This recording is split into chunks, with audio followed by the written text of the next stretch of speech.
Mushkul kushot degan bir marosim borligini, orqamda ikkita ayol bir-biriga ertaga mushkul kushot qilaman, keling deb taklif qilayotganini eshitib qoldim. Men ham eshitgandim.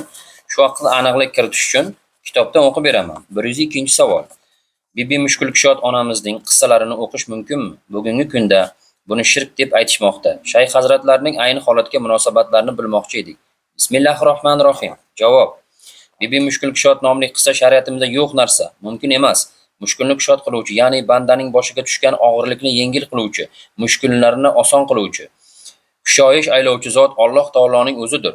Bibi mushkul kushot degan bir shaxs odamlarning mushkulni kushot qiladigan, og'riqni yengil qiladigan, qayg'usini ketkazadigan, boshiga tushgan musibatni yo'q qiladigan bo'lishi mumkin emas.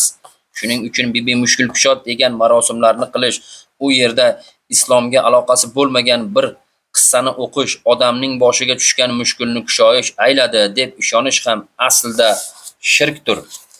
Shayx Muhammad Sodiq Muhammad Yusuf 1-ton zikr ahlidan so'rang.